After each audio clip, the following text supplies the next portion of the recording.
ఆశయాలతో తన జీవితాన్ని నాకు అంకితం చేశారు. అలాంటి గొప్ప మనిషి కథ మా అందరి కోసం.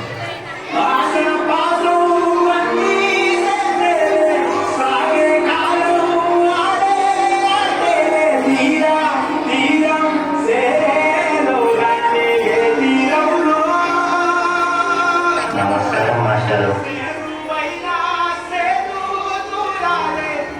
పిల్లలు, ఈ ప్రశ్నకి మీరు ఎవరు సమాధానం ఇస్తారు? నేను చెప్తాను మాస్టారు. భీమరావు ఆగిపో. నువ్వు ఆ బెల్లాన్ని తాకితే దాని వెనకాల ఉన్న మా భోజనం మైలైపోతుంది. నువ్వు కూర్చో. నువ్వు వెళ్ళి రాయి రావు.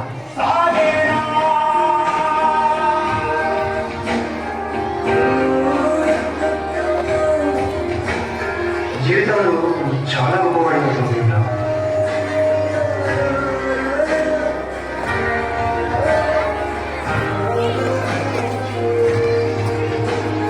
నీ వల్ల మా భోజనం మైలైపోయింది. ఇది కూడా నువ్వు పెట్టిను.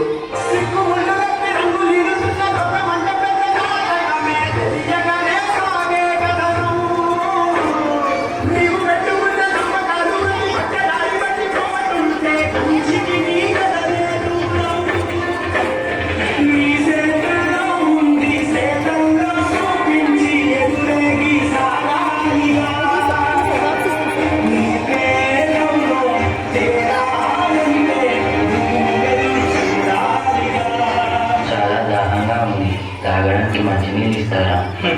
నీలాంటి వాళ్ళకి అదిగో ఆ మురికి నీళ్ళే, వెళ్ళి తాగు.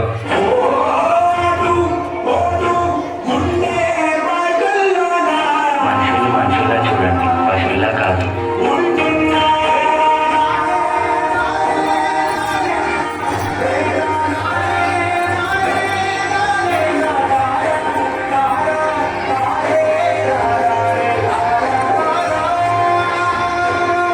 నువ్వు ఎవరికీ తలవంచకూడదు.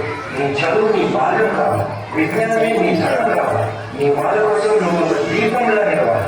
నీ కృషి, పట్టుదల, దీక్ష మన భారతానికి రాజ్యాంగం కావాలి.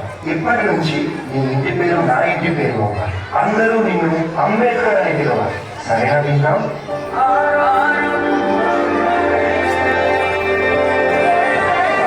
ఎంతమంది తనని తక్కువగా చూసినా చదివే రూపంలో మార్చుకొని మెట్రిక్ సాధించారు.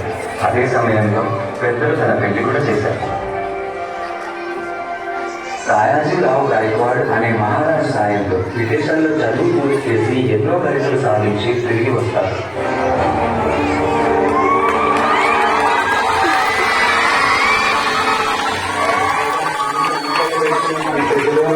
మా బ్రతుకులు మారలేదు. తెలంగాణ మా తర్వాత మార్చి నువ్వే కావాలి బాబా.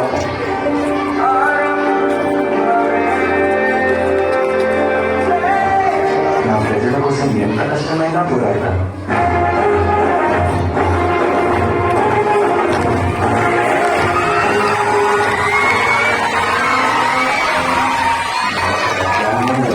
ముసాయిబ్ కమిటీ అధ్యక్షుడిగా మిమ్మల్ని ఎన్నుకోవడం మాకు చాలా సంతోషంగా ఉంది. ఇన్నేళ్లు నా ప్రజలకి, నా దేశానికి సేవ చేసే సమయం వచ్చింది. భారత రాజ్యాంగాన్ని నిర్మించే అవకాశం నాకు దక్కింది. దీనికోసం నా ప్రాణాలు అర్పించడానికైనా సిద్ధంగా ఉన్నాను.